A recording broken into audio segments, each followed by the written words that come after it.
Hello, welcome to Krafting Kitty. My name is Erin. Long time no see. I'm gonna be totally honest here. With summer and both kids around here, I am finding it difficult to find time to film and especially edit videos. So I'm going to be on as much as I can, but you know, we're kind of prioritizing summer fun and that kind of stuff. So I do apologize, but you know, life is life, and that's where we're at right now. But it is Saturday, and I've got some time here to film my weekly roundup. Yeah!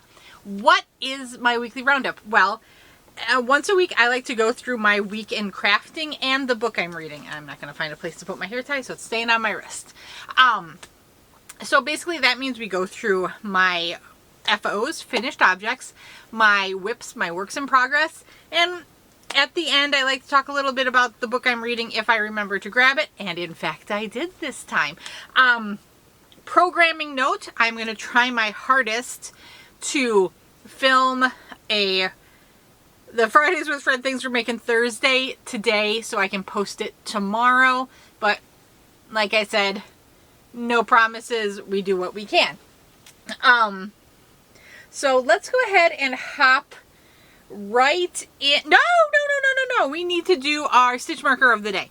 Start with our stitch marker of the day.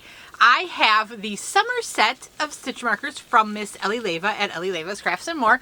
We are up to day 4. So here's the pretty, that's a flamingo. It's so pretty.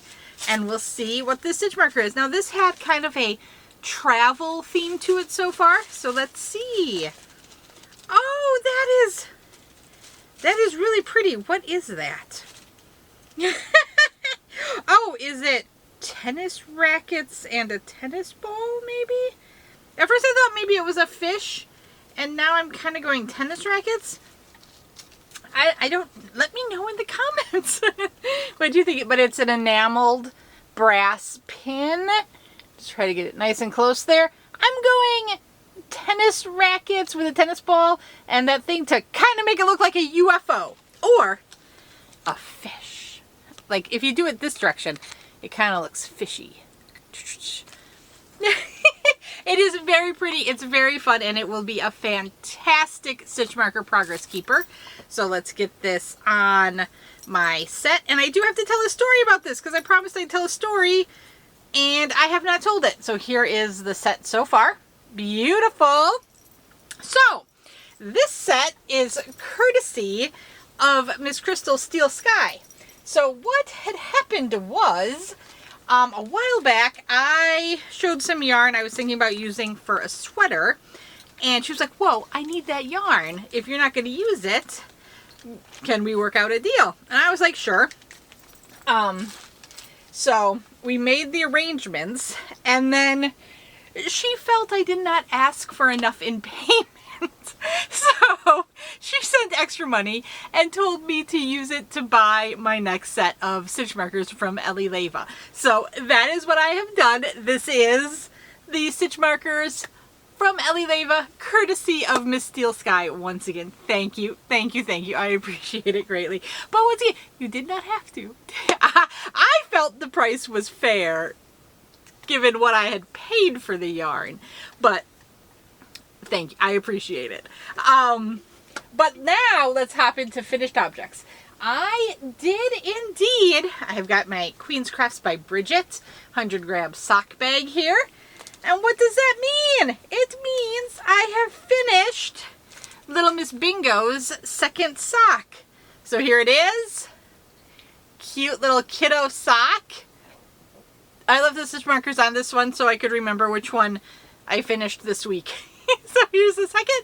We have a pair of little socks for little feet. And she is so excited. And I do have a very small amount of the yarn to add to my crazy granny square blanket. So I'm going to pop this in that bag before I lose it. I will get this ready for Miss Bingo to have. And she is, as I said, thrilled and excited. She loves sparkles and is just so excited. So next I have 3 more finished objects. I feel like there was an extra finished object, but maybe not. Okay, no, I do have 4 more finished objects. 1 is in a different bag. So we'll get to that when we get to it. But right now I have 3 to share with you. And this goes with Miss Lori, Armchair Chef's Mystery Yarn Challenge for July, which is a Christmas in July. Go check out Lori's video, get all of the details. But basically she's got 5, I believe it's 5 creators, and you can pick anything you want off of certain playlists to create. And then if you do 1 item plus the Hippy Dippy bag from Dee's Creative Hands, you will be assured to win something from Lori. So it's pretty awesome. One of them she picked to coincide with the Krafting Kitty Creator Spotlight. This month it is Fiberflux, and I have finished my Estelle slouchy hat. So here it is. This will be a prize for the Krafting Kitty Creator Spotlight. And I used some of the yarn I got from Hobium in my first Hobium order. It's this Rossetti Honey. I have a whole extra ball of this, and I've got this to go onto my yarn label collection. So the winner will get the hat and the extra yarn if they want to make some sort of set or do whatever you please with it. It doesn't matter.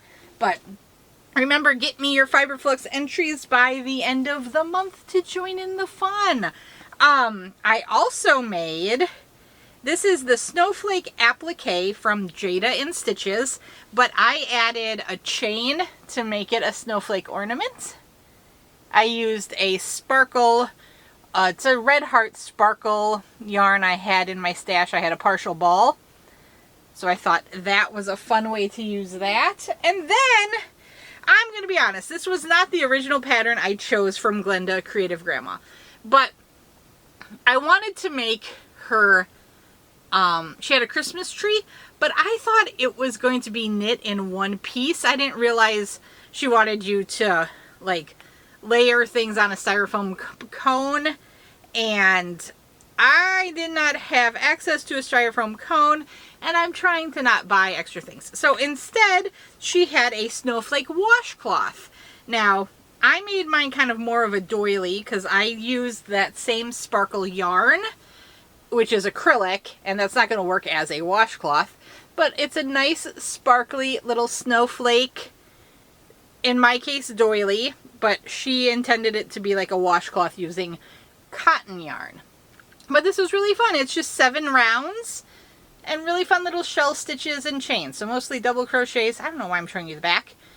Double crochets, chains. There are some picots here to make the points, which are super fun. I thought about putting a string on this to make an ornament, but you would have to have a gigantic Christmas tree for this to be a good size ornament on it. And so I thought it would work more as like a doily type decoration or something. So there we go. I have 3 of my projects done for MYC 724. Yeah, and that's all of the finished objects I have to share right now because I have to dig down to the bag with my final finished object in it. So we shall transition to works in progress.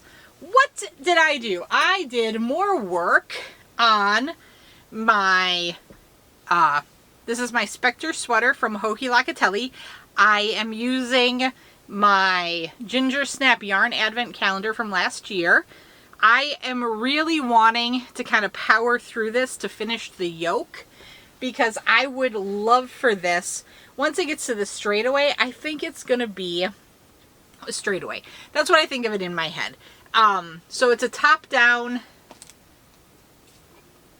it's not really a raglan sweater. It's a top-down construction sweater that you're then going to split for, you're going to finish the yoke, then you split for the sleeves and the sides. And once you make that split, it's a very simple knit purl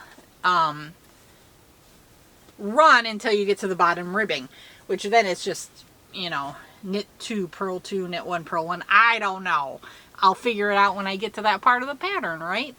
But when it's just straight knitting, it becomes, you know, a good car project where it's just mindless circle, circle, circle, circle. So I would really like to push through and get the yoke of that sweater done as soon as possible. And then what else do I have? Let's go through this pile of stuff. I worked more on my son's blanket that I'm making from the Hirschner's Neon Lights, Worsted Neon Lights collection. And I'm holding it in fourths here to make it more manageable. But here we go. So I finished that multicolor, the blue, the red, and now I'm to this one. And basically I have the entire line of neon lights. There are 12 colorways in it. I'm using 6 to make my son a blanket, and then the other 6 I will use to make my daughter a blanket. So working on that one. And now, so I'm doing, this pattern is the Sober Granny blanket from Krista at the Secret Yarnery. It's wider than her blanket because she wanted it to be a baby blanket size. So I talked with him and I got it to the width he said he wanted. And now he just sprung on me that he thought that was the length of the blanket. So I was envisioning it with horizontal stripes and he's envisioning it with vertical stripes. I think it'll work with vertical stripes, but in my head, I would go through 3 to 4 repeats of the neon light stripes. If he wants it vertical, I think it might be done with 2 repeats. I don't know. We're going to have to see how the proportions work, how it looks, but it might be closer to finished than I realize. Like, what? Why do you throw all of these weird things at me, boy? What else do I have? Okay, let's do the Aberdeen Wool Pickle Jar kit that I'm making. So this is the Pickle Jar Cowl kit that you can buy from Aberdeen Wools. It's 40 mini micro skeins of Tangled Poets hand-dyed yarn.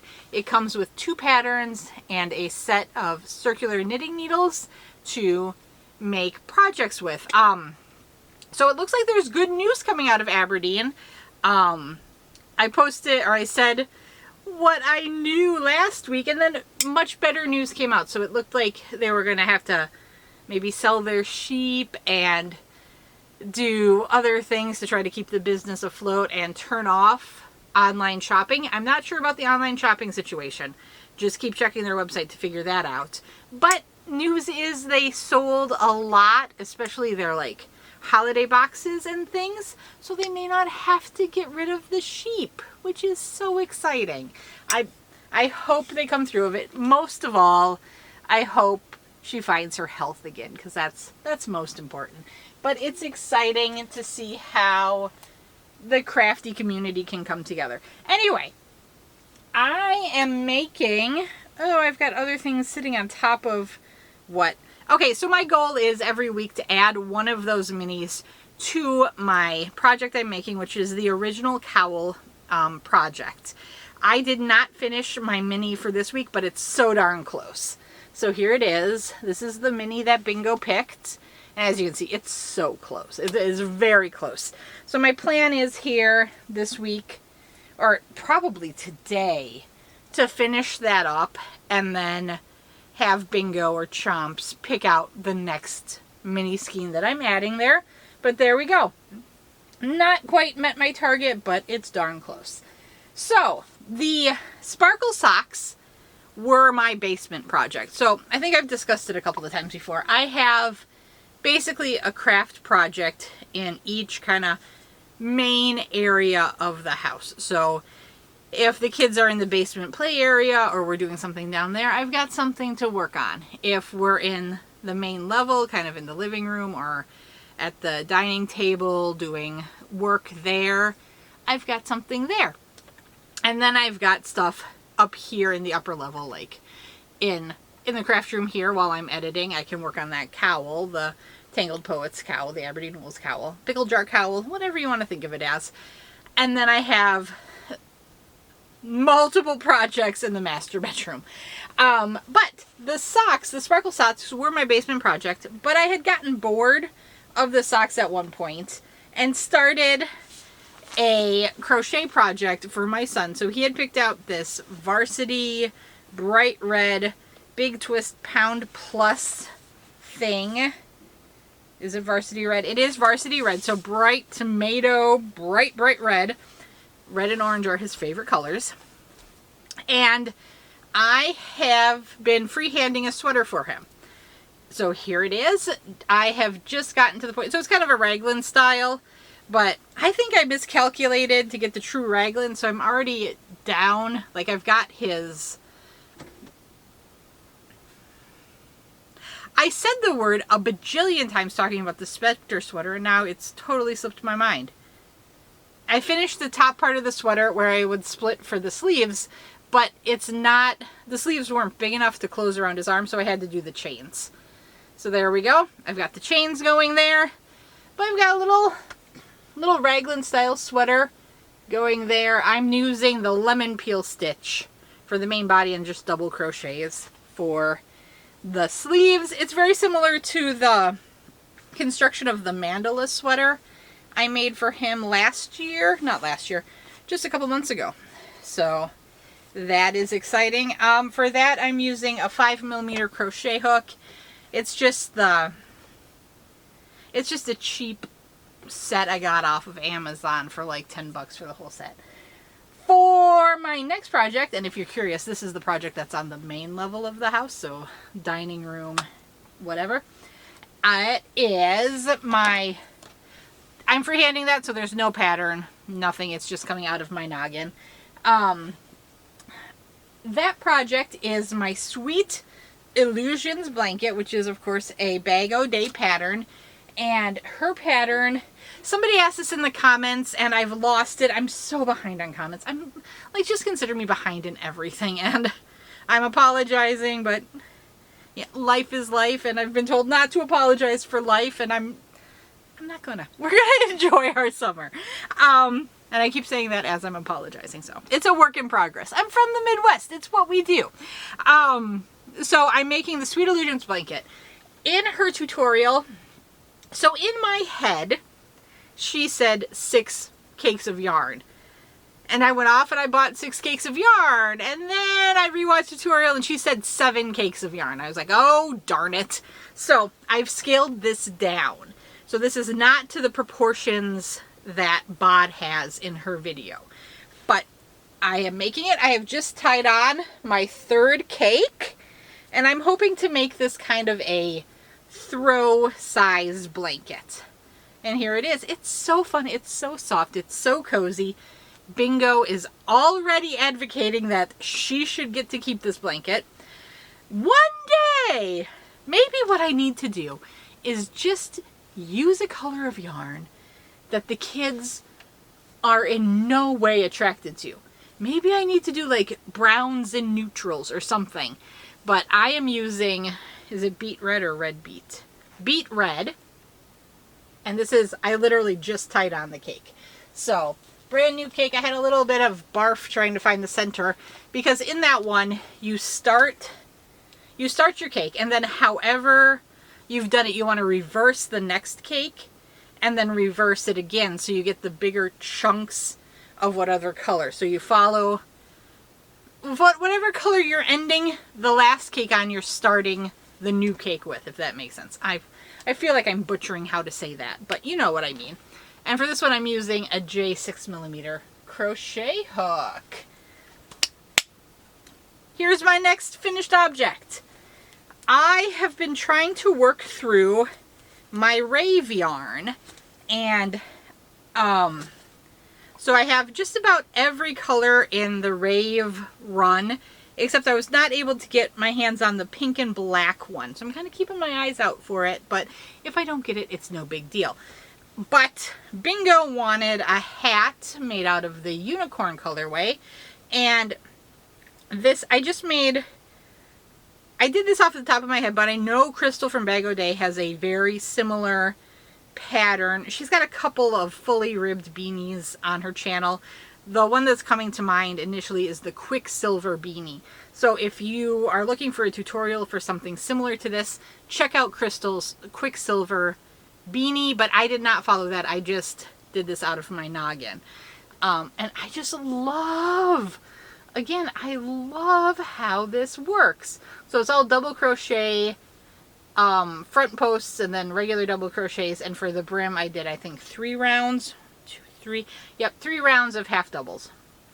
And she is going to want a pom-pom on this because she loves pom-poms, and she will have to pick it herself. So I'm not putting it over there, I'm putting it over here since I know we're gonna have to pick a pom-pom. So final finished object, that ribbed beanie. And then my goal is, for the leftovers of the cake, I am making a C2C blanket, a corner to corner blanket. And I'm going to try to make it to a 40 by 40 dimension. That's, you know, appropriate for a Boggy Creek donation. And here we go. I've added the remainder of that unicorn cake. And I am at, each of these is 39 inches on the sides. So one more square added to each end and I should be at 40 and be able to start my decreases.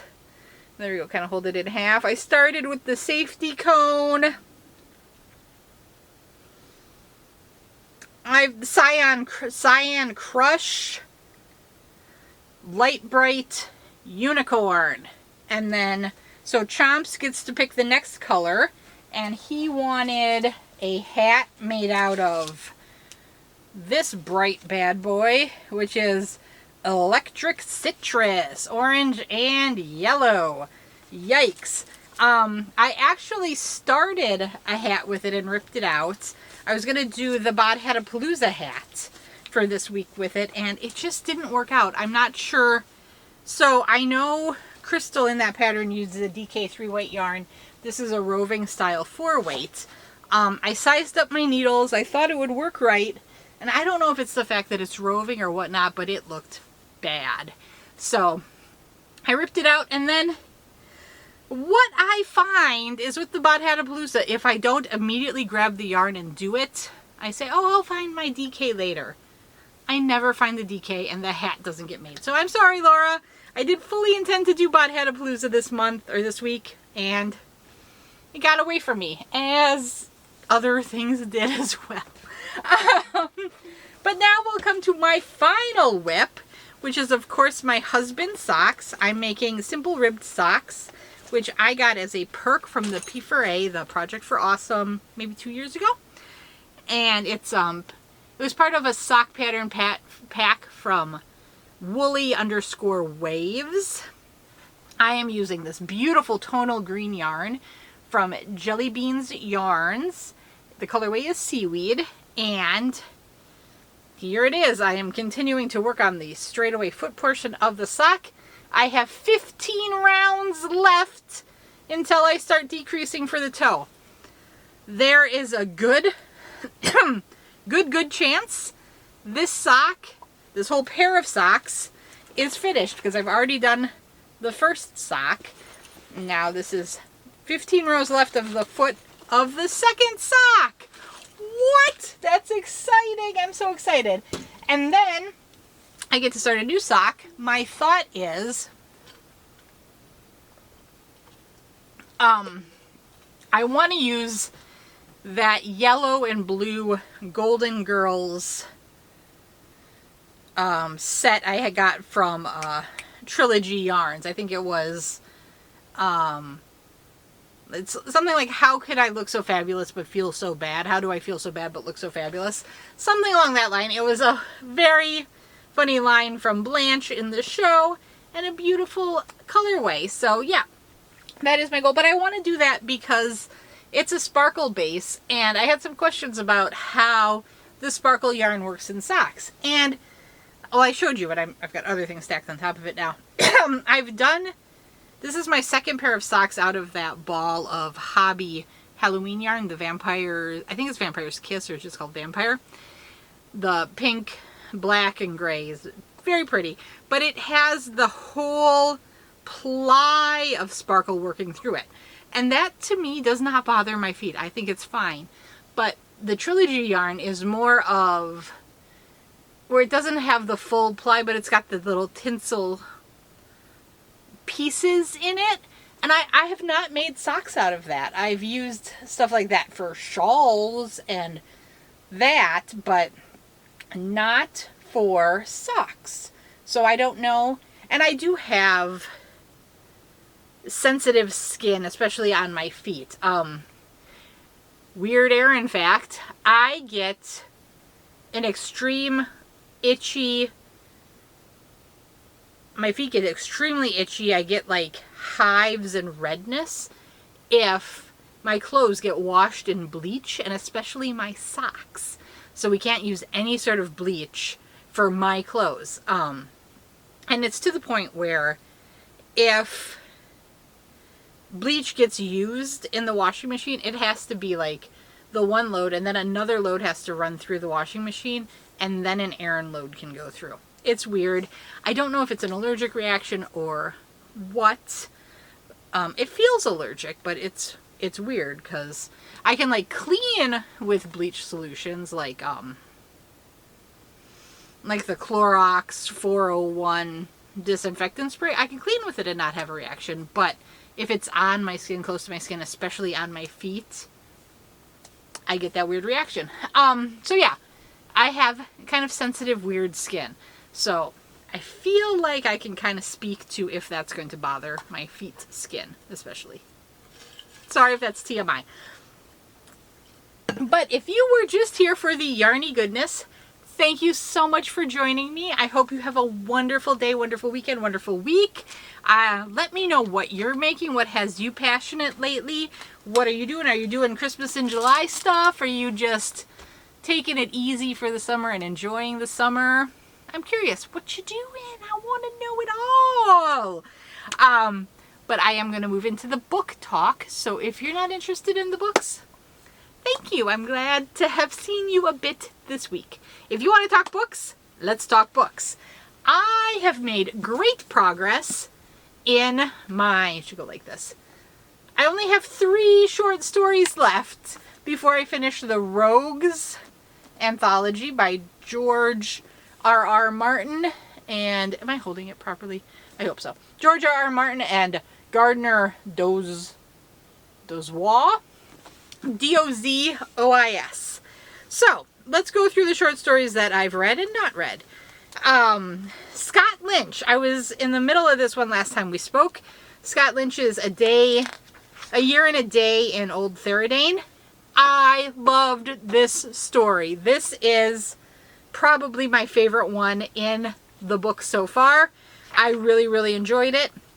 He is the author of The Lies of Locke Lamora, which I've seen recommended so many times and I've never read. And after reading this short story, I am very hyped to try to get that book and read it. But yeah, I really liked it. It was a great fun fantasy read. It had kind of a heist aspect to it. It was fun. I loved it. The next one is Bad Brass, Bradley Denton. I made it 2 pages into this and then I had to stop reading. If children get injured or dogs die, I don't read the book. So I am definitely a did the dog die person checking before I do things. So I didn't read Bad Brass. And plus in the kind of beginning, I wasn't really drawn into the writing style or anything. So this one just wasn't for me. Next was, so I'm not sure if this is Cherry or Cherie Priest. C-H-E-R-I-E, Priest, P-R-I-E-S-T. She wrote the book. This is Heavy Metal. Okay, I read Heavy Metal. This was one of the shorter stories. I believe this is a character from a book. it felt like this was a side story of a more developed character. And I thought it was a nice short story. My problem with it is it felt rushed. It didn't feel as nicely fleshed out as other stories in this book. And I think that is an issue you can have with shorter stories at some times, where you only have a limited space and you have to pick and choose what to flesh out. And I feel like the world building could have been better done in this book. I guess that's what I'll say. But it was fine. It was enjoyable. It was fine. I just thought it might have been a little better if she added maybe 5 more pages. Okay, next is Daniel Abraham, The Meaning of Love. Okay, this one I read. It was good. It was more in the fantasy type realm. It was a good story. It was a fine story. I feel like this one, again, it was just fine. I can't think of anything special to say about it, and I kind of feel bad about that. But there you go. Next one is by Paul Cornell, and he has written a bunch, including stories for Doctor Who. This is called A Better Way to Die, and this one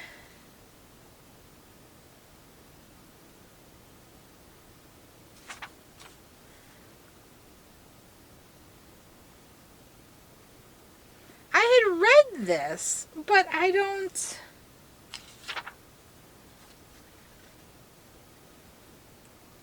to be honest, I don't remember a bit of this.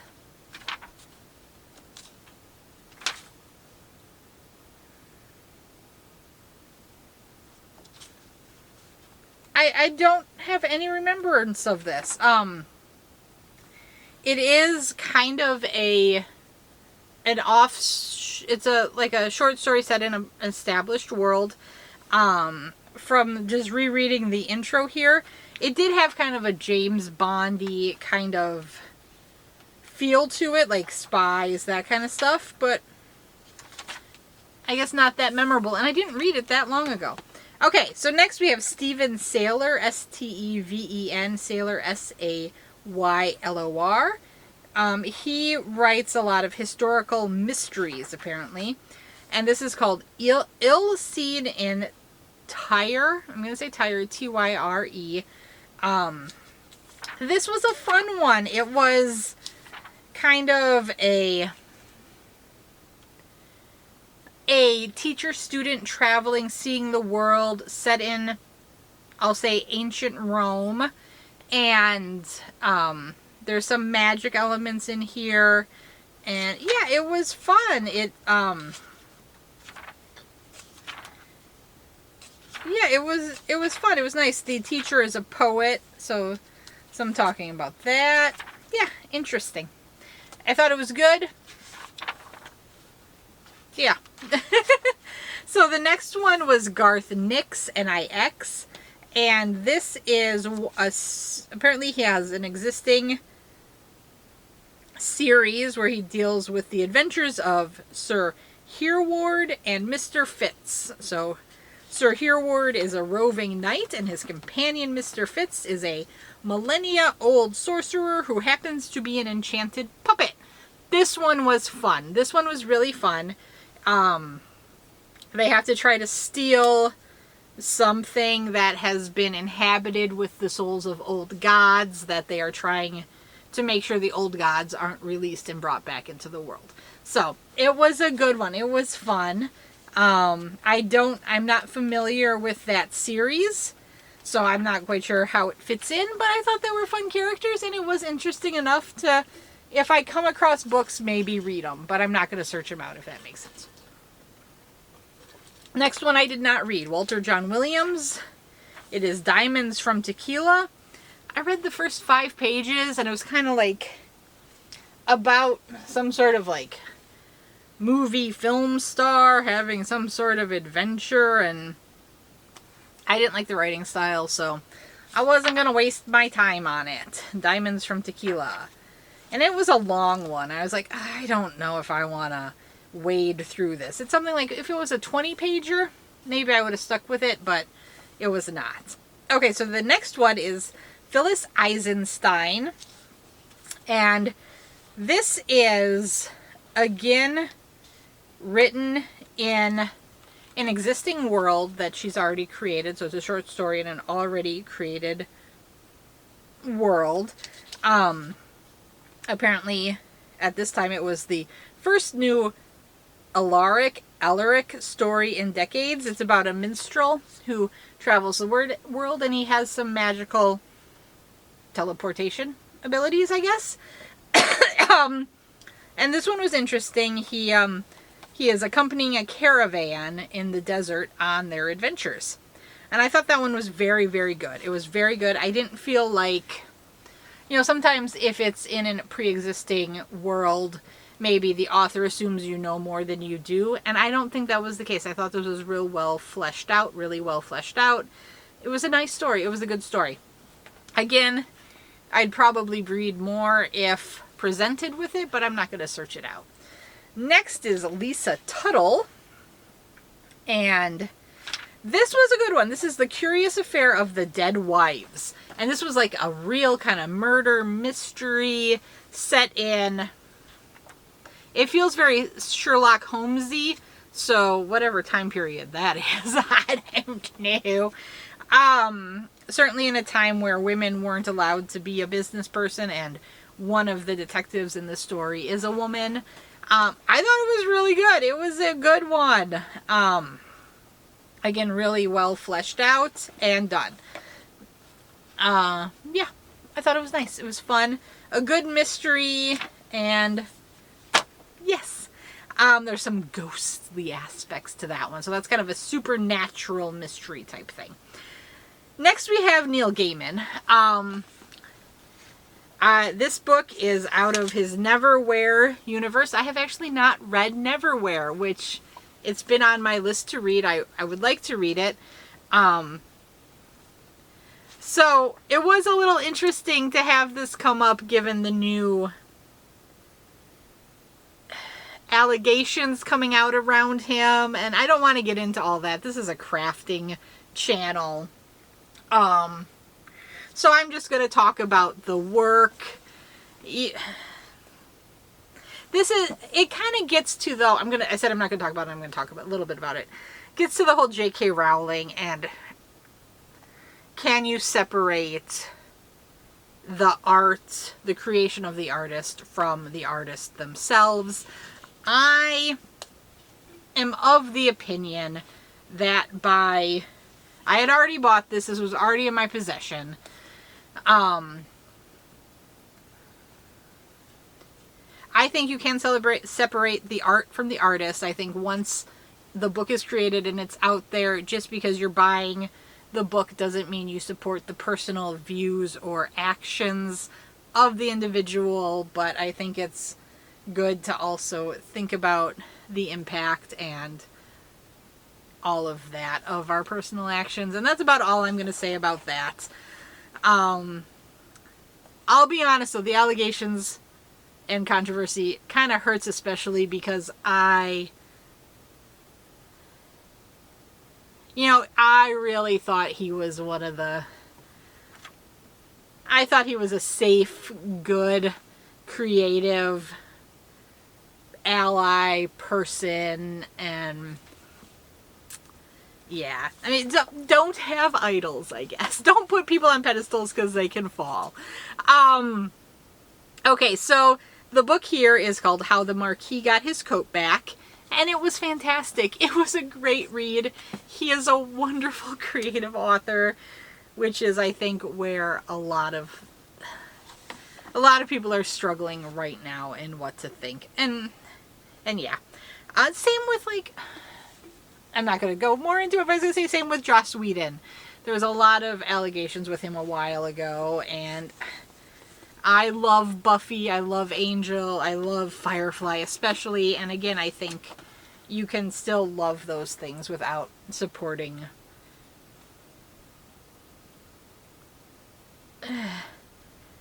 without not, I'm not sure how to say it, but you know, without, never mind, I'm done.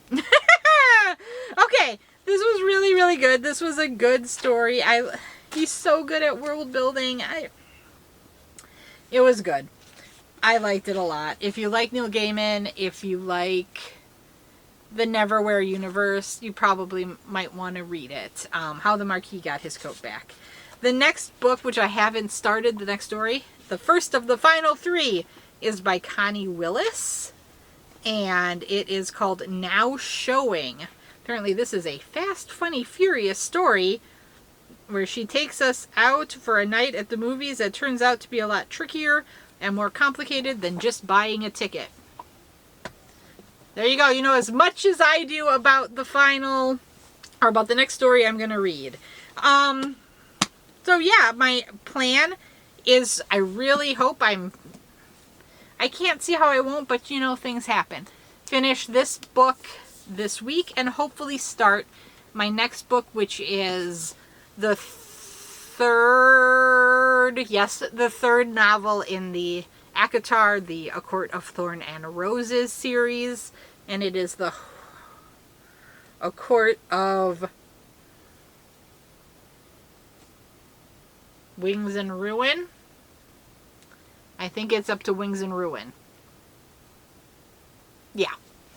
I believe so. So there you go. There are my reading plans. Let me know what you're reading. Have you found anything interesting that you want to share? I love adding to my TBR. Not that I'm going to get to any of it in the very near future, but yeah, Miss Ray, I got my hands on those books you you just recommended to me, and I really want to read them. So yeah, that's one of the other reasons why I want to start powering through the books a little more quickly, because I got lots of stuff I want to read. I got lots of stuff I want to do. We want to have grand adventures, don't we?